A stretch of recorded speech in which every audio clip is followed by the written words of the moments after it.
ونستعينه ونستغفره ونعوذ بالله من شرور أنفسنا ومن سيئات أعمالنا من يهده الله فلا مضل له ومن يضلله فلا هادي له وأشهد أن لا إله إلا الله وحده لا شريك له وأشهد أن محمدًا عبده ورسوله أما بعد فأعوذ بالله من الشيطان الرجيم بسم الله الرحمن الرحيم ومن يطع الله والرسول فأولئك مع الذين أنعم الله عليهم من النبيين والصديقين والشهداء والصالحين وحسن أولئك رفيقا وقال قائدنا الأعظم رسول الله صلى الله عليه وسلم كل أمتي يدخلون الجنة إلا من أبى قيل ومن أبى يا رسول الله صلى الله عليه وسلم فقال عليه الصلاة والسلام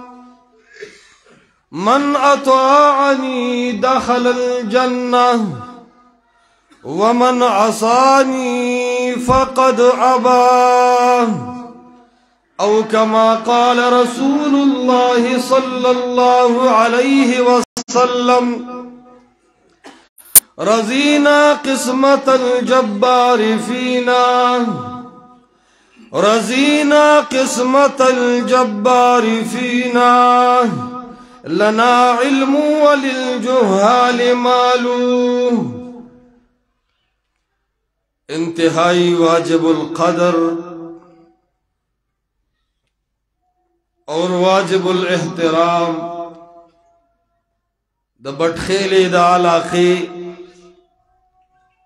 نوجوانانو سپنگیری مشرانو علماء کرام طلباء عظام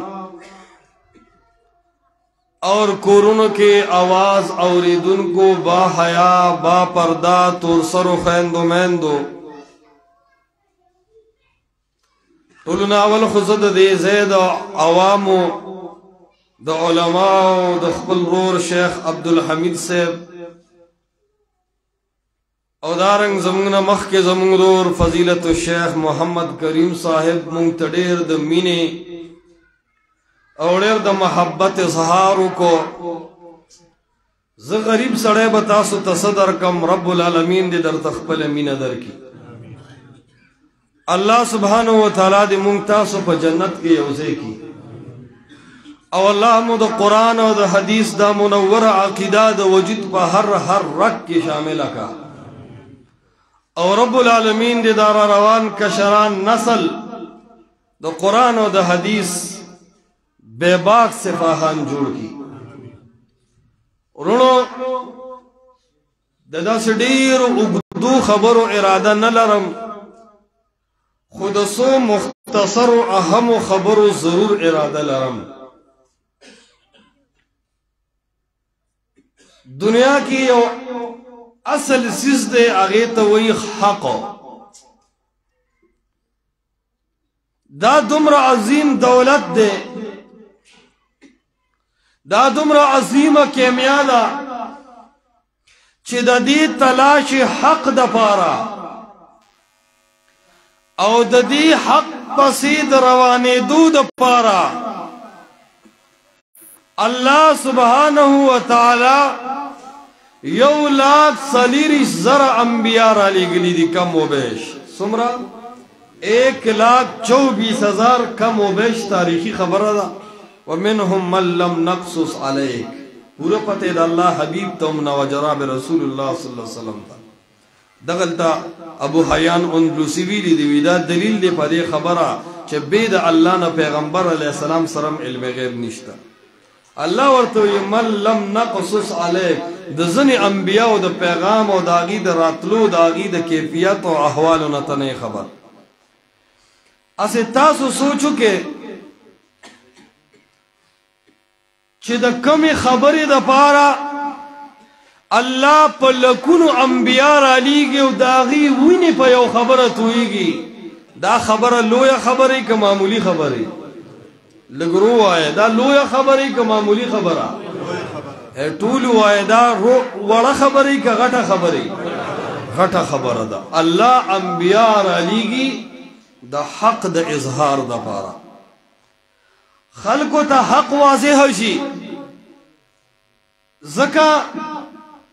دو فتنې د مسلمان مخې ته ډېرې په تیزۍ باندې نن چلیږي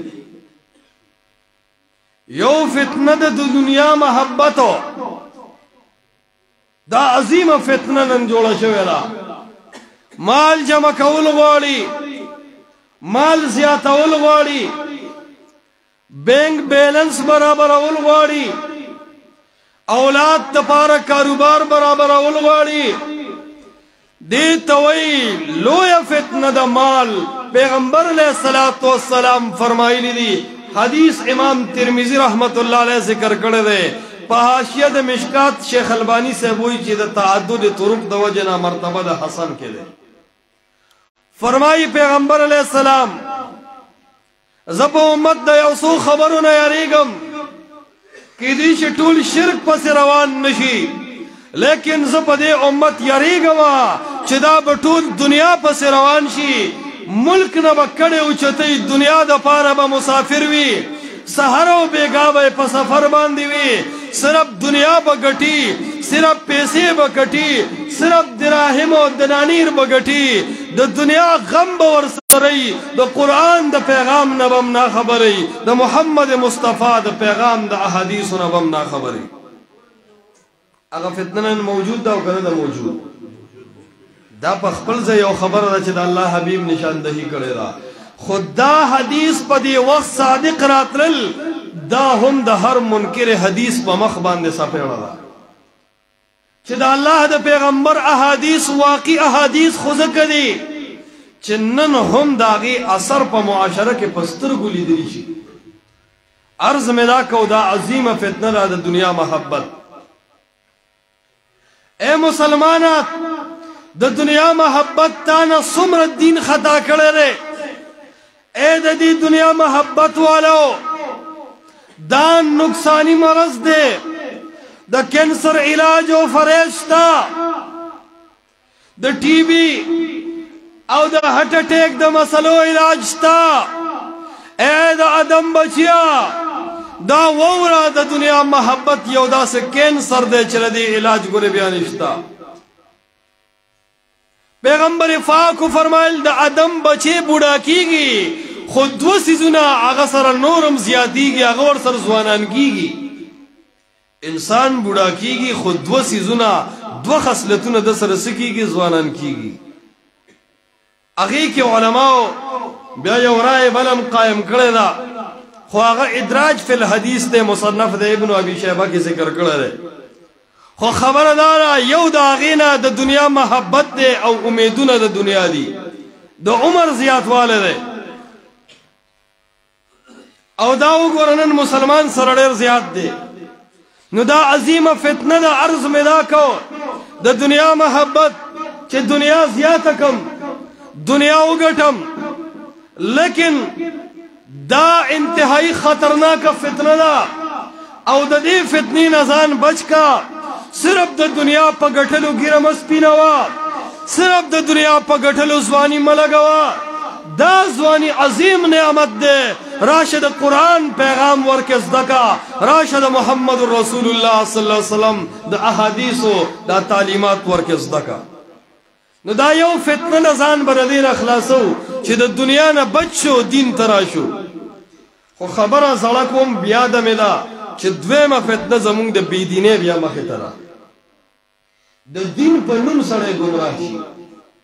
دا ډېره غټه فتنه ده. ته به وایې ګنې زه دیندار یم، ته به وایې ګنې زه رب ته روان یم، کامیاب یم. قرآن فرمایي ویحسبون انهم مهتدون، د ده ګمان دا دی ګنې زه په هدایت یم، لیکن په هدایت باندې نه وي. قرآن وایي ویحسنون صنعا،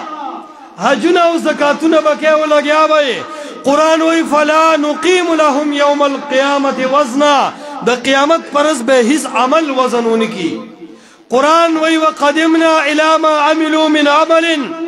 فجعلناه هباء منصورا. ډیر عملونه، ډیر حجونه او زکاتونه به مخې ته راشي، ډیر روزې او تهجد به مخې ته راشي. فجعلناه هباء منثورا. چوف وابلوزی خبره ختم. دې ته وایي فتنه د بېدینۍ، د دین په نوم خطا یې. او د دې زه خارج کې یو څو مثالونه در کوم، بیا خپلې موضوع ته راځم. ډېر خلک په دې دنیا کې د پنجاب په سرزمین بیعت کو. داسې شته او که نه چې دا پاک سرونه کم چې الله خپل عبادت ته پیدا کړي دي، ای عوامو د دې معاشرې خلک یې د پنجاب په سرزمین باندې دا ډېر سرونه د رب په ځای باندې قبر ته ښکته دي او که ښکته نه دي؟ جواب را کوي. ښکته دي او که ښکته نه دي؟ دا سرونه دا د زیارت ډپې ته ښکته دي او که نه دي؟ ډېر خلک داسې دي چې د رب د رضا دپاره د قبر کاڼي په ځان باندې وایي که نه وایي. ډېر خلک داسې دی چې رب ته د رسېدو دپاره او د یو پیر د خوشحالولو دپاره د هغه ځای زانګوګانو کې جوټې خوري که نه خوري. ډیر خلک د هغه قبر مالګه او د هغې خوره د شفا سبب ګڼي که نه ګڼي. ډیر خلک هغه قبر په نوم باندې نظر و نیاز کوي که نه کوي. ډیر خلک د رب د رضا دپاره، د ولی د رضا کېدو دپاره د قبر غلافونه بدلوي او را بدلوي که نه بدلوي. دا خلق د رب رضا لټوي خو لار ته نه، دا خلق د رب رضا لټوي خو لار ته نه، دا خلق د رب رضا لټوي خو لار ته نه. دا ځان لا یو لویه فتنه ده. ای په دې چې اوس شروع شو دا اوږده خبره ده. اوږد په نظم هوښیار خلک یې ډېر وخت ترقي کړې ده. د فیسبوک دور دی، مطالعې مو کړي دي، خبردار خلک یې. خو په دې پوهېږي چې ډېر خلک د دین نوم اخلي، خو سره د دین د نوم اخیستلو نه بیا هم حق لار ورته نصیب نه ده. په ګمراهۍ کې لګیا دی. کله پیر ته په سجده، کله پیر طرف ته مخ کړی دی، کله پیر بابا ته حاجت روا، کله کاکا صاحب ته را مدد شه، کله یو غیر الله ته وایي چې را رسېږي لویه ځوانه، زور دې زیات دی د هر چانه، ما د نیولې لمنستانه وایي را رسېږي لویه ځوانه. دا چغې ډېر خلک او ډېرې زنانه وایي که نه وایي؟ ای خلکو دی چا ته رسېدل غواړي؟ لږ زور سره وایي دی ځان چا ته رسول غواړي؟ رب ته رسول غواړي. ځان رب ته رسوي خو لار ترې نه څه ده؟ خطا ده. دا دور ما په خپله تېر کړی دی. ای خلکو تاسو ته څه پته ده چې شوګر خطرناکه بیماري ده؟ د کم لالا چې شوګر دی د هغه نه تپوس وکړه. تاسو خو اورئ سینې مو د وخت نه د توحید او د سنت د مینې ډکې دي. دا بیماری مونږ تېره کړې ده. د دې شوګر ما ته معلوم ده چې دا څومره خطرناکه بیماری ده. مونږ به ویل چې دا اهل الحدیث، مونږ به ویل دا وهابیان، مونږ به ویل دا پنسۍ چې اوچتې کړي دي، مونږ به ویل دا پنجپیریان، دا د اولیاء تعظیم نه مني، دا رب ته د رسېدلو دپاره اندرپایي نه مني، دا جج سره د ملاقات په منځ کې وکیل نه مني، دا څه بېوقوفه قوم دي چت بغیر پوړو نشي ختلی دا څه ناپوهه دي برا چتونو ته د ادرم پایې نه بغیر نشي ختلی جج سر چې میلاویږي د وکیل نه بغیر نشي تلی هغه لوی رب ته بغیر د کاکا صاحب نه ځي هغه لوی رب ته بغیر د شیخ عبدالقادر جیلانی نه ځي دا زمون عقیده و مونږ وی رب ته روان یو ځان سره هم د اولیاو لښکر مخکې کړی دی ای وابیانو تاسو خو د اولیاو ګستاخي اغستې ده تاسو خو د اولیاو د محبت نه خبر نه یې تاسو به شاته پاتې یې مونږ په حق یو مونږ په حق یو مونږ به رب ته ځو تاسو رب ته نشئ تللی ای خلقو دا یو لویه بیماري ده او که نه ده چې رب فضل نه وي کړی داسې بیماري د وجود نه تلی شي اے خلقو رب ته لږ وجاړئ په دې مجلس کې لږ رب ته وجاړئ کم نعمت در باندې رب کړی دی اے د اهل الحدیث عقیدې خلقو اے د رب د قرآن او د محمد مصطفی صلی الله علیه وسلم د اطاعت نوم اخیستونکو تاسو ته به د دې کینسر او د دې شوګر پته علوي چې الله مکه نن زمونږ سرونه یو درګاه ته ښکته نن زمونږ سرونه یو پیر ته ښکته وي نن رب ته د فریاد په ځای مونږ غیر الله تعالی مدد شویلی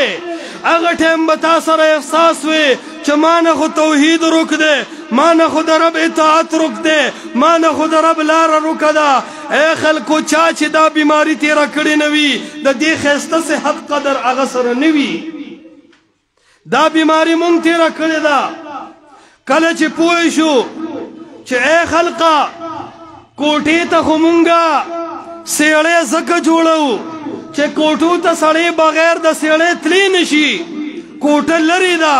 کوټه بره ده زه رسېدی نشم ځکه سیړی پکار ده جج کې غرور دی جج کې تکبر دی جج ما ځان ته نه پرېږدي ځکه وکیل خبره رسوي رب خو اعلان کوي نحن اقرب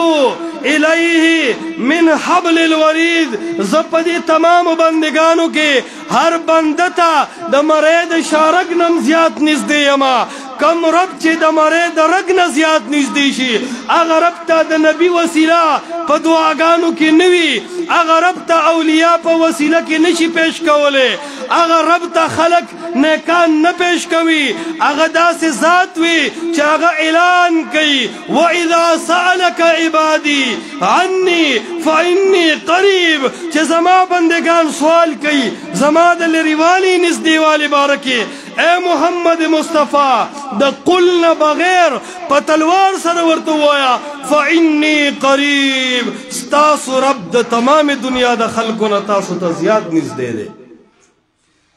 مونږ دغه ټایم عقل کار وکړو چې اوهو دا خو قیاس مع الفارق دی په دې خپل منطق کافر کیږو دا مونږ څه کوو دا خو رب ته لار لټوو خطا روان یو توبه مو وباسله یا ربه توبه توبه می دی ربه توبه بیا به بابا ته نه ورځو بیا به د قبر کاڼي په ځان نه وخو بیا به غیر الله ته را مدد شه نه وایو بیا به د یو پیر په خپو کې سر نه ښکته کوو دینه مو توبه وباسله ای خلقو تاسو ته حق ډېر په اسانه میلاو دی مونږ ته په دغه توبه باندې هم حق میلاو نه شو بیا مو ووی چې په دې ملک علمای دیوبند کار کړی دی هېڅوک نه منم قرآن حدیث به هغه تشریح منم چې علمای دیوبند منلی وي ځان له په بل غم پرېوتو څاروی نه دی څاروی چې د یو موږي نه راپرانځي او په بل موږي وتړی دا انسان شو که بیا هم څاروی دی بیا هم حقه څاروی دی څه فرق راغی خو د یو موږي نه دی په بل موږي وتړو مونږ مثال د څاروو د یو موږي نه آزاد شو په بل موږي وتړلو اے خلقو دا غپ ونه ګڼئ چې مفتی صاحب تا چې دومره منطق او فلسفه ویلي دي تا سترګې په بډه والې وې که د ټیم چشمې دی اچولې وې تا دا دلایل نه لیدل اے خلقه دا طعنونه مه ورکوئ دا مه ورکوئ دا طعنونه والله دا دلایل به موجود او ته به ګمراه دا قرآن او حدیث به وي او ستا به لار د پیر نیولې وي دا قرآن حدیث به وي تا به پریښې وي ته به قبر پس روان وې دغه لوی رب به موجود وي او تا به غیر الله ته را مدد شویلي دا طعنونه مه ورکوئ دا چا پسې چې ګوتې اوږدوئ دا چا ته چې مقلد او حنفي او مشرک وایي د ده دپاره یو ورځ رب ته وجاړه د شپې رب ته پاسه وجاړه ای ربه دا کم نعمت دې ما ته راکړی دی ای ربه دا د قرآن او د حدیث منهج دې ما ته راکړی دی ای ربه زما دې لیوني رور ته هم دا حق نصیب کړي څه به وشي په رب مې دې قسم وي د هر چا خپلې خبرې وي زه اوس جذباتو که نه یم سوچ سمجھ کر درته یو خبره کوم چې دا ونه وایي چې دا یې جذباتو کې وکړه په رب مې دې قسم وي چې د مقابلې او د مناظرې مقراله او د دلایلو مقراشي په رب مې دې قسم وي ما ته الله داسې تکلم او استعداد راکړی دی چې د غټ نه غټ مولا زه په 2 منټه کې پساوولی شم د مولا ګیرول او د مولا غلی کول ما ته هیڅ کار د ښکاري لیکن دا کمال نه دی کمال دا دی چې رب ته وجاړی او د حق ته راشي کنی دا کم خلک چې ګډې وډې وایي د قرآن او د حدیث د مقابلې دپاره 1000 چالونه جوړوي په رب مې دې قسم وي چې ځینې خبرې ورله زه مخې ته کړم چې دنه دنیا ورکه کړم خو دا کمالو دا کمالو دا کمالو کمال دا دی رب ته وجاړه د قرآن او د حدیث پیغام راواله د چا پارټي مه ټارګېټ کوه د چا قبیله او د چا نسب او د چا ذات مه ټارګېټ کوه د چا جنډه او د چا تنظیم مه ټارګېټ کوه د چا امام او د چا مجتهد مه ټارګېټ کوه د چا فقه او د چا مفتابهی اقوال مه ټارګېټ کوه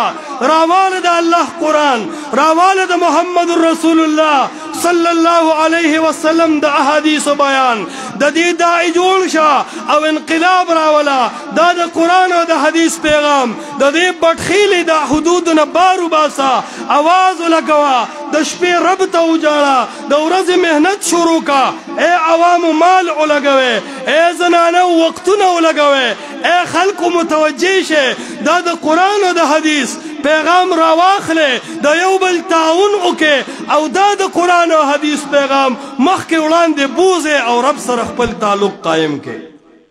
دا اصل خبره درو دا اصل مدار دی نو عرض مې دا و چې بیا مونږ ووایو چې یاره بس مونږ د دیوبند منو بل شی نه منو بیا مو کتل چې په دیوبند کې هم حیاتي او مماتي اول مونږ حیاتیانو چې یو د الله پیغمبر ته مړ وي بل ورته ژوندی وي زه خدای والیم چې زه پیغمبر علیه السلام ته مړ وم هغه ژوندی دی بس ذهن دا احترام منلی و ای خلکو بیا مو آیاتونو ته کتل احادیثو ته کتل چې ژوندی دی نو دی نه خو بیا غزړه خبره جوړه شوه چې را امداد شه ورته وایه چې ژوندی دی او اوري نو سړی غواړي نه چې ورته ووایي چې را مدد شه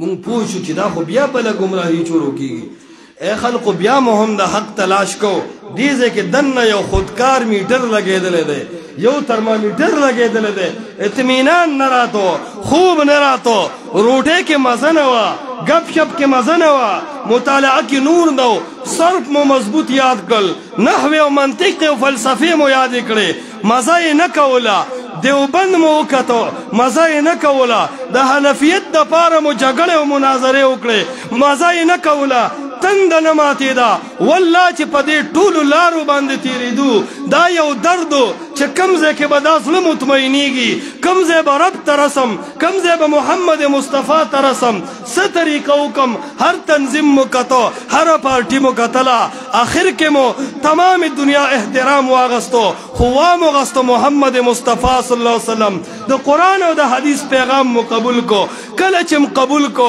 په رب مو د قسم وي د زړه دړکن مو په ځای شو زړه ته م اطمینان حاصل شو چې هغه کم څیز پسې ګرځېدو کم حق مو تلاش کو هغه راغې د اهل الحدیثو جولو ته الله رب العالمین غورځولی دی ای سلفیانو ورونو تا سره به قدر نه وي ای ورونو تاسو ته به مفتو کې ملاو وي ای ورونو ستاسو مشران به اهل الحدیثو ستاسو استادان به اهل الحدیثو زمونږ استادان اهل الحدیث نو زمونږ مشران اهل الحدیث نو زه د بریلیت په ماحول کې لوی شوی یم مونږ په خپلو لاسو د غیر الله ذبح کړي دي مونږ په دې خپلو لاسو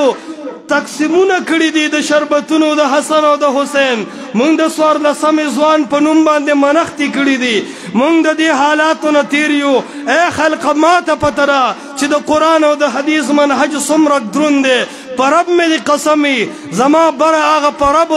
هغه رب العالمین چې د عرش د پاسه استوا کړې ده اغا رب سرمی دا رب پا دی کور کے وعدہ دا تمام اہل الحدیث دے ورستو شی تمام دنیا دے ورستو شی ما تا خرب دا قرآن و دا حدیث دا سے مشن را کڑے دے زما سر دا تن جدا کی دی شی زما ہر اڑو کے ذرہ ذرہ کی دی شی خو زما دا سینینا دا قرآن و دا حدیث مین انشاءاللہ نشوتی زخو پہ خوشحال ہے زخو پہ مطمئن یم اے قوم تاسو پہ مطمئن شے او دا اطمینان دلیل داوی چھ سڑے ورسر مین شروع کی دا سلمان فارسی رضی اللہ تعالیٰ عنہ داستان ہو مورد لے گنا دے حق پس روانو سمرہ تکلیفنو سمرہ مصیبتنو ابو ذر غفاری رضی اللہ تعالیٰ عنہ سمرہ دردنا سمرہ غمورا سمرہ لتے سمرہ سکہن دا اللہ پا کور کے رو غرزو دا پاس پی اولار دی آغا عطبہ دا پانو پا سکو سکو باندی دا آغا سترگو کی گزارو نکی ابو بکر صدیق پہ دا پاسا پروت دے غم لتی خوری اے خلقو حق پس خلقو وینے توی کڑی دی حق پس خلقو کورن پریخ دی حق پسی دا بلال مرے تا پڑیا چاول شوی دے دا حق زور دا مکیو دا مدینی دا کسون تا پوسو کا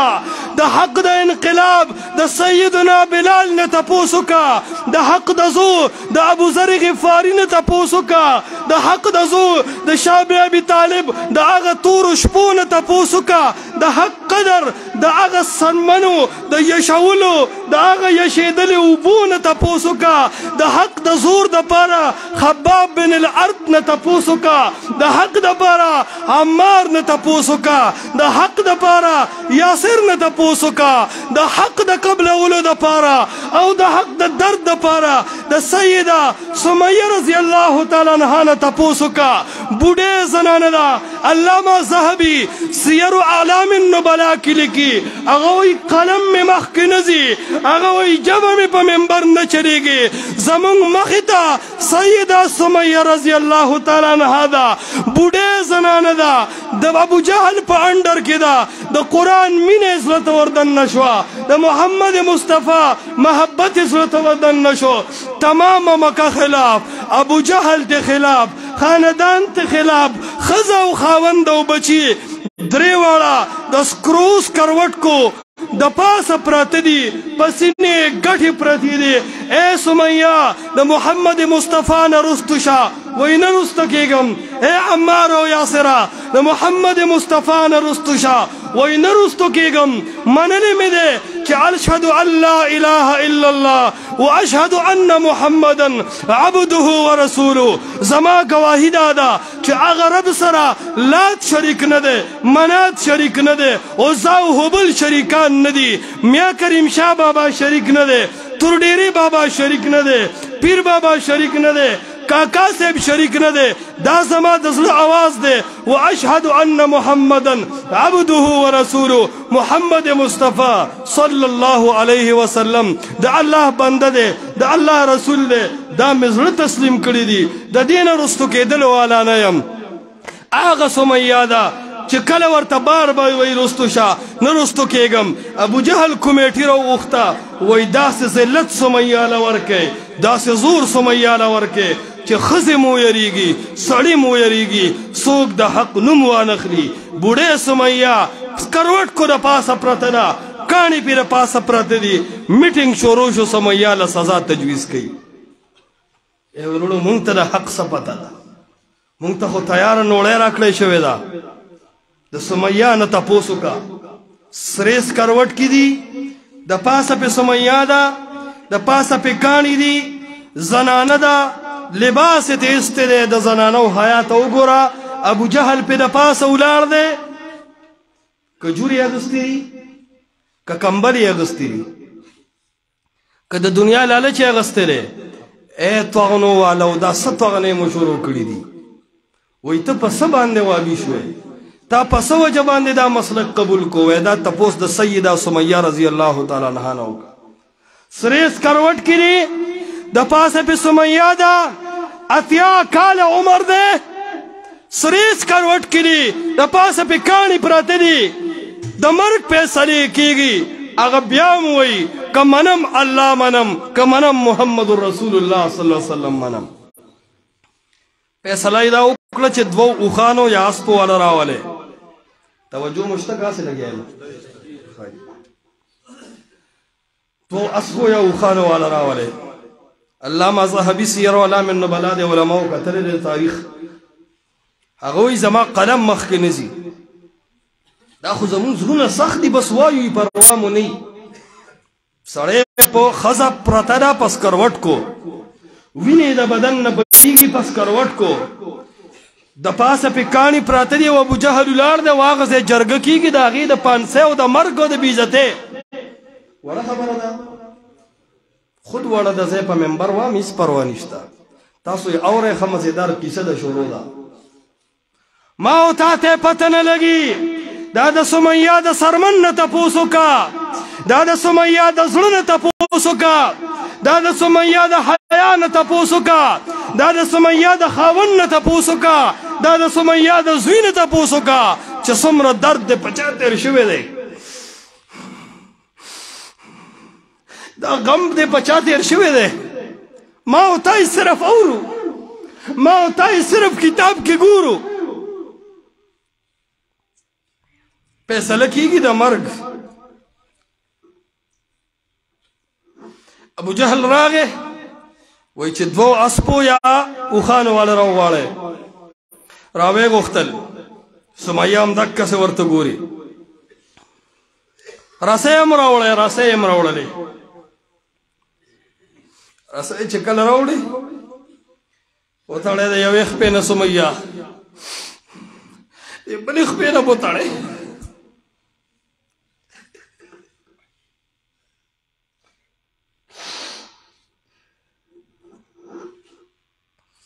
وی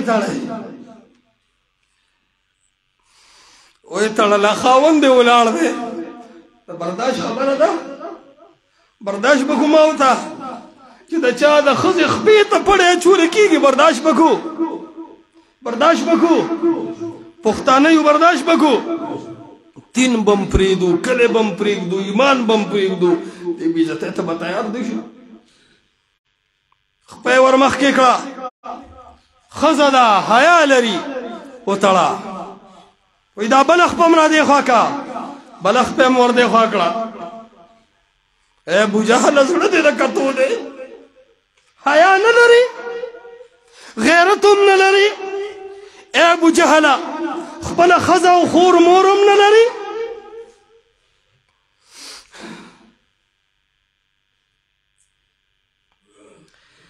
یو اس طرف ته وی دې طرف ته روان شه او بل ته وی دې طرف ته روان شه. یو اس په داسې روان دی او سمیه رضی الله تعالی عنها خپې یو چتې کړي دي. د حیا او د شرم مقام نه ګده دی مقام،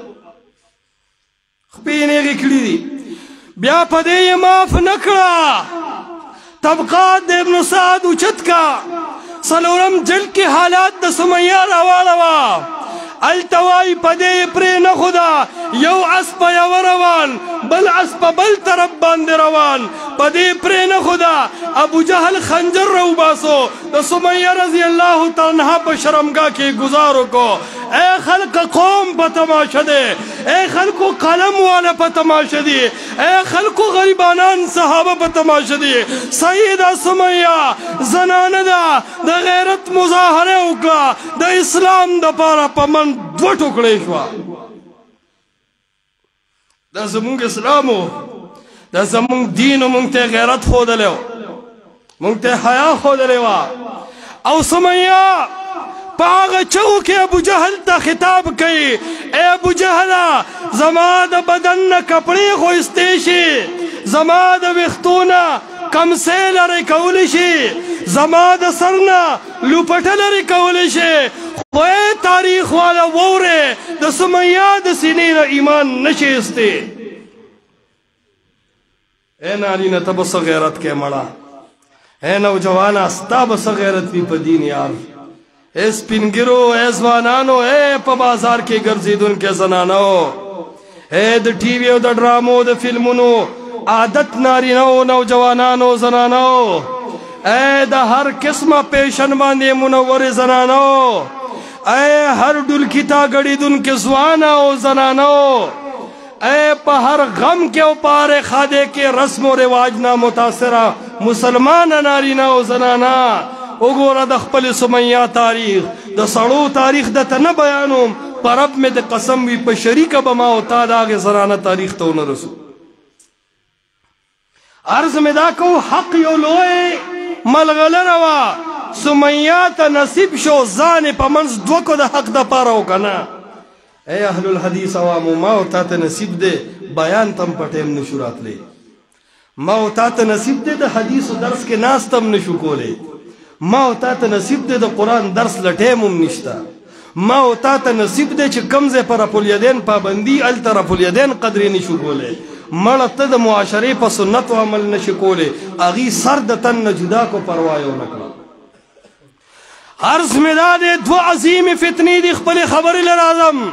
یو دا مال فتن دا اے مسلمان ازان دا مال دا فتنی نہ بچ کا دنیا تمام متوجہ کی گا پلک سبان دے اکتفاؤ کا پخیٹ نار یا خوچ عقیدہ دے توحیدی پخیٹ نار یا خوچ ننگ کے دا محمد مصطفیٰ پا سنتو باندے کے آغا مڑا خیٹ بسکے آغا پراڈو گاڑے بسکے آغا ایک سلائی بسکے آغا موٹری و آغا ٹیکٹری بسکے چھ دیر سہولیات شتا خود رب پزے درگاہ تخکتا کے گے دا محمد مصطفیٰ دی دا پزے دی دا پیر اطاعت رانی ولے دے سب پہلے شتا اے خلقو اول خبر دا مال دا فتنین بچے دیندار شے دا بچی مو دے علماء ترا نزدے کے دا قرآن و دا حدیث درسنو ترا نزدے شے دا اخپل عقیدے و اخپل عملونا دا قرآن پزابیہ باندے برابر کے مکوے مال نسر جوڑے گی دا مال پاتے دے اے خلق دا جیداد پاتے دے اے خلق دا ڈیری بیبیانے پاتی دے اے خلق دا اولاد پاتے دے دا بنگلے پاتی دی دا ہر سبئی نن دا ازمک استا پنوم انتقال دا سبابت دا ازمک پنوم انتقال شے بس دو انتقالی دنیا تا چراش ازمک تا تا انتقال شے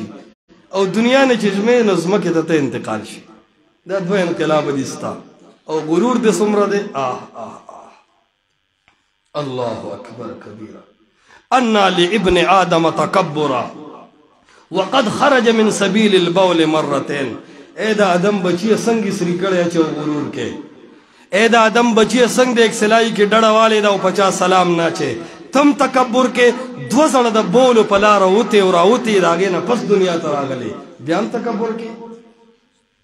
ستا فطرت و پیدائش اللہ پدا سی طریقہ کڑے دے چھتا تا بار بار پتی چھ دا غرور و دا لویا ذات سوک دے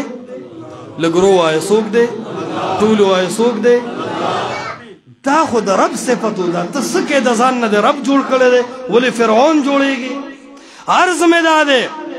دا آغا رب احکامات منا دنیا پس مزا دویم دیر فتنی دی دا دین پنوم خلق گمراہ دے دا دین پنوم خلق خطا دے تا دا دین پنوم چے ہدایت طلب کے نو قرآن طلب کا دا دین پنوم چے ہدایت طلب کے احادیث دا محمد رسول اللہ علیہ السلام طلب کا دا قرآن او دا حدیث دا یو نیغلار دا رب العالمین آیات کریمہ کی فرمائی من یطع اللہ والرسول سوک چی دا رب حکم بس روان شو سوک چی دا محمد مصطفیٰ تابدار شو فَأُولَئِكَ مَعَ الَّذِينَ أَنْعَمَ اللَّهُ عَلَيْهِمْ مِنَ النَّبِيِّينَ اللہ بے پا جنت کے لنبید انبیاء سر ملگری کی لیکن خبر حدیث اطیعوا اللہ اطیعوا الرسول خلق وی چی دا خلق دے پری خودلو قرآن و حدیث دے خپل کلو سا پیدا ہو شوا دا پیدا لگا دا چی جنت کے با انبیاء سر یوزیم ماشاءاللہ دا دنیا خوشحالے دی دا دے مخی تا زیر و ازبر چی دا دنیا عزتون و دوستان دی دا دے محبت و دا دے نعمت نا قربان شی انعم اللہ علیہم من النبیین اللہ بری دا انبیاء سر ملگری کی یو نکتہ در توام خو تفاسیرو کے بے نمو میں اللہ سبحانہ وتعالی ماتا دا قبول حق دا وجنا زنی خبر دے ذہن دا سر آورتاو کی چا ماتا بیان نباد نہیں یادے خو پا ممبر راتا اللہ رب العالمین رائے دیکی یو ہم نکتہ ذکر کوم اللہ وی انبیاء سر بی ورپسی سوئی والصدیقین رشتنو سر شہداء و صالحین دی سر بی لنبی انبیاء ذکر کرو دا نکتہ بم نہیں اور دلی چدائی ولی مخی کرل او کئی دار چا بخبل نکتی خدا پکم دا دی فقیر دا طرف نولی کے په تمام خلقو کې تا ته اول انبیاء الله درکې جنت کې دا پدی وجه درکې چې مخکې وي من یطع الله والرسول چې دا الله او د الله د رسول له اومنل الله به انبیاء سره یو ځای کوي. اے علما او طلبه او نقطه په دې باب کې دا ده چې اطاعت دې ته وایي چې د انبیاء د حاصلولو لپاره تمام واسطې پرېږدي. که د مجتهد واسطه ده لرې کا، که د الله او د رسول الله او ستا منځ کې مذهب دے لری کا، کفیر صاحب دے لری کا، چې پارٹی دا لری کا، که تنظیم دے لری کا، که معاشره دا لری کا، که پلار دے لری کا، ڈائریکٹ د محمد مصطفیٰ اتباع نصیب کا. نو کله چې دے اطاعت په دنیا کې د الله د پیغمبر کو، نو الله فرمائی د محمد مصطفیٰ د پاره دی خپل مجتهد پریخو، خپل فقه دی پریخو، مفتابه اقوال دی پریخو، مفتیان دی پریخو، تنظیمونه دی پریخو، دا هر څه د محمد مصطفیٰ د پاره کړو. الله فرمائی اولئک الذین انعم الله علیهم من النبیین، د نبی د اطاعت د پاره دی ارس قربان کړو. دا یوال رسول الله سره د ډومبه ملاقات شو. دا اهم خبره ده. ذکر رسول الله ډومبه ذکر کو چې تا خو د اطاعت د پاره ډیر مقبول خلق پریخو، ډیر غټ عزت ته دلته ورکړو. هو دا وال هغه رسول الله دی چې تا په ننګ کو، نن د په لیدو خپل سترګې یخې کا، بیا وګوره د جنت نعمتونه تا لپاره کولاو دي. ماشاءالله ماشاءالله. نو دا مینه ځان کې پیدا کړي چې د الله محبت، د الله د پیغمبر محبت دا جدا شی دی، دا جدا سیز دی، دا جدا غیرت دی. دا وکه په دې کلک شی دا وړو کې منهج مګنه. کله چې قدر کوي ډیر سبا حاصل کې، کدا د قرآن او حدیث منهج مو کمزور وګڼو والله د خیر نه به محروم شي. دا د قرآن او د حدیث پیغام دی. اے قوم درب پکور کې لاسونه اوچت کې کلک لوزو کې دا پیغام بدی بټخیل نه بهر ټول علاقو ته رسو کنه به رسو. دا د قرآن او د حدیث پیغام کې با د دې علماء حق او د شیخ عبدالحمید صاحب، شیخ ابو اسامه صاحب، فضل کریم شیخ صاحب او د دې علماء سره بشانه ملګرتیا کو کنه به کو. د قرآن او د حدیث د پاره با هر قربانه تکلک ولاړ یو کنه به یولا،